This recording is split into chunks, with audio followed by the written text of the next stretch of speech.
Alors, vous savez, moi, il y a un truc qui étonne beaucoup mes potes aujourd'hui dans la vie, c'est quand je leur dis que je me suis barré à la campagne, à 50 km de Paris, sachant que je conduis pas. C'est vrai, je les vois souvent, ils me demandent, ils me regardent, ils se demandent pourquoi j'ai fait ça. Et c'est vrai que je peux pas leur en vouloir, parce que moi-même, souvent, je me demande pourquoi j'ai fait ça. Hein, ça... Mais en fait, je conduis pas parce que j'ai peur en voiture, hein, c'est depuis toujours. Moi, j'ai toujours été tétanisé par la voiture. Et c'est vrai qu'on va pas se mentir, c'est vrai que le fait de pas conduire, ça complique un peu les déplacements. Ça, c'est un truc que j'ai remarqué. Par exemple, un jour, quand mon fils avait 3 ans, il devait aller passer quelques jours de vacances chez mes beaux-parents qui habitent à Marseille. Et en fait, ni ma compagne ni moi, on était disponibles pour l'y accompagner. Donc on s'est dit, merde, comment on va faire pour l'envoyer chez les grands-parents à Marseille et tout. Et moi, dans ces cas-là, j'ai une règle avec les beaux-parents, c'est tu veux le voir, tu viens le chercher. Voilà. Sauf qu'en fait, c'était pas dispo pour venir chercher et tout, donc avec ma meuf, on se dit, merde, comment on va faire pour l'envoyer à Marseille et tout. Et un jour, ma meuf, elle vient me voir comme ça, elle me dit, ah, t'en fais pas, c'est bon, j'ai réglé le problème pour l'envoyer à Marseille. J'ai réglé le problème avec une application qui s'appelle Kidigo. Alors, je sais pas s'il y a des gens ici qui connaissent cette application, qui, je le précise, existe vraiment, hein, qui s'appelle Kidigo. Qu'est-ce que c'est cette application, Kidigo? C'est une application qui, en fait, te permet d'emmener ton fils à la gare. Où là, préalablement, t'as pris rendez-vous avec un gars qui travaille pas du tout à la SNCF. Le gars, tu lui payes son billet de train, tu lui confies ton fils, et tu les regardes partir tous les deux, comme ça, dans la gare. Et à partir de là, la phase de suspense jusqu'à l'arrivée est très grande. Parce qu'avant d'être une appli qui permet de ramener ton fils, c'est quand même une appli qui permet d'enlever ton fils. C'est la Kidigo, ça commence un peu comme kidnapping. Kidnapping, go! Ça fait un peu penser à ça. Et donc ma meuf, elle vient me voir, elle me dit, ouais, c'est bon, j'ai trouvé un gars, il a besoin d'aller à Marseille et tout, il s'appelle Christophe.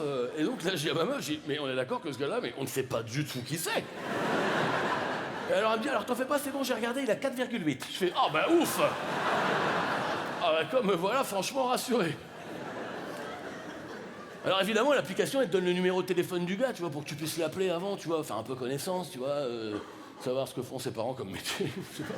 Ou si le gars, s'il a une voix trop chelou, quand il décroche, il fait « Allô ?» Oh, tu raccroches. J'ai dit, mon fils restera en Essonne pour les vacances, ça, je pense vraiment. Et donc le gars, je l'ai Christophe, au téléphone. Et donc j'ai dit, ouais, bonjour Christophe, alors je t'explique, en fait, c'est la première fois que j'utilise cette application. Donc ça fait un peu bizarre pour tout te dire, de te confier mon fils, on se connaît pas. Et je dis, comme j'ai un peu peur que ça lui fasse très bizarre à lui, je lui dis, est-ce que ça te dérange pas qu'au moment où je te le confie, que tous les deux on fasse un peu comme si on était potes? Tu vois, je me dis, tu vois, ça va le mettre en confiance, ça va le rassurer, on fait comme si on était potes. Et là, le mec, il me dit comme ça au téléphone, il dit, ouais, oui, je comprends, pas de problème, ça marche, ouais, je comprends. Et là, je raccroche, je me dis, merde, est-ce que je serais pas en train de lui faciliter le kidnapping, hein, Christophe? Parce que là, voilà le jour où il faut que j'emmène mon fils à la gare, donc je claque la porte de la maison, je prends la main de mon fils, et puis je l'emmène comme ça à la gare de Lyon. Et donc j'ai essayé de faire le mec un peu guilleret, mais en vrai, je suis un peu tourneboulet quand même. Tu vois, parce que je me dis, bon, c'est peut-être la dernière fois que je le vois, bon, et donc, pas comme ça. Et donc, pas comme ça, et mon fils, il me dit, on va prendre le train, papa? Je dis, oui, non, tu vas prendre le train. Mais tu vas prendre le train avec Christophe. Eh ouais. J'ai attends, je t'ai jamais parlé de Christophe. Ah bah, tu vois, mon chéri, Christophe, c'est un gars. Alors je te dis, franchement, alors Christophe, c'est un gars. Mais alors vraiment, mais alors 4,8. Vraiment 4,8. Et donc là, j'arrive comme ça, j'arrive Gare de Lyon avec mon fils. Et puis tu sais, Gare de Lyon, il y a plein de gens qui sont en train de boire des cafés, il y a plein de terrasses et tout, avec des gens qui. Et donc j'arrive avec mon fils comme ça. Puis là, je vois un gars qui me fait des signes à une table. Je le reconnais de la photo qu'il m'a envoyée par mail. Je reconnais Christophe. Donc j'arrive comme ça à sa table, et là, Christophe, il me tend la main comme ça, il me dit « ferme ma couille ». Et je me dis « merde, est-ce qu'il a pas pris très au pied de la lettre le fait que j'ai dit qu'il fallait qu'on fasse comme si on était potes ?» Bon. Et donc, je m'installe en face de Christophe, et je commence à parler avec lui, et franchement, je me dis, le mec, en fait, le mec est hyper cool. Le mec est hyper sympa, tu vois, il est plutôt affable, il déconne et tout. Enfin, tu vois, il inspire confiance, quoi. Je suis là en train de l'écouter, je me dis « ouais, c'est exactement ce que je ferais, j'étais kidnappeur quand même, tu vois, voilà. » En plus, le gars, il commence à dire à mon fils comme ça, il dit, t'en fais pas mon grand, le voyage va bien se passer. Il dit, j'ai des bonbons, j'ai des gâteaux, j'ai des jouets. Tu vois, comme si ça allait me rassurer de voir qu'il a la panoplie du parfait pédophile, le gars, vraiment, tu vois. Le mec, c'est comme s'il me disait, attends, t'en fais pas, Thomas, si tu veux économiser le train, je l'emmène en camionnette blanche, hein. J'attends ça, les salles. Ça va aller. Et là, voilà le moment où il faut que je les accompagne au train. Donc je prends la main de mon fils, je donne son billet à Christophe, et là, je les accompagne jusqu'au wagon. Et donc là, je les installe tous les deux dans le wagon, comme ça, j'embrasse mon fils, je fais salut mon chéri, salut et tout. Et là, je descends du train et je commence à remonter le quai de la gare. Et là, je me dis, mais que viens-je de faire? Et je vous jure, là, dans ma tête, je suis pris de panique. Là, je me dis, mais qu'est-ce que je viens de faire là? Je suis ouf. Limite en tête, j'ai des images de fait entrer l'accusé. Tu sais, où à chaque fois, ils interviewent le voisin d'un tueur en série. Et le mec, il est là, bon, on tombe des nuls, là, j'avais posé problème. Et là, je m'imagine aux infos du soir en train de dire, mais je comprends pas, il avait 4,8. Et là, je vous jure, à ce moment-là, juste une ampoule qui s'allume dans ma tête, je rappelle ma meuf, je dis, attends, on est bien d'accord que Kidigo, c'est noté sur 5.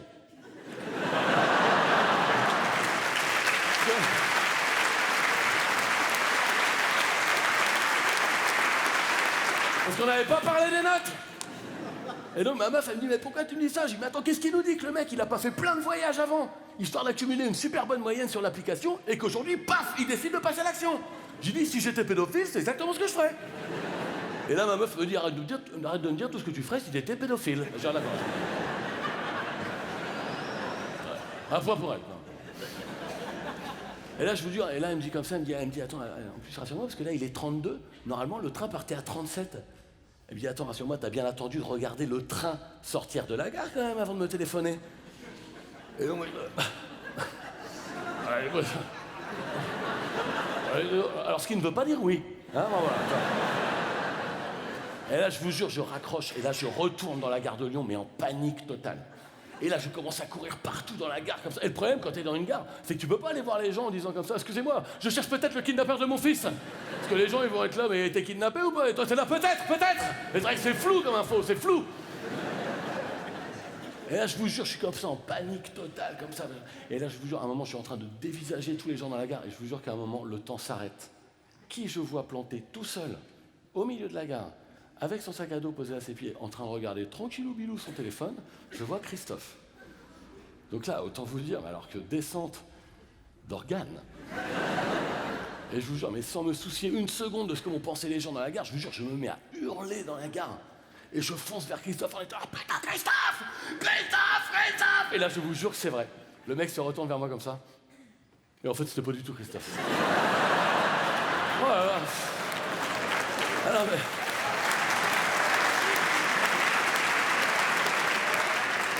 Parce que je suis pas physio et ça me joue des tours dans la vie.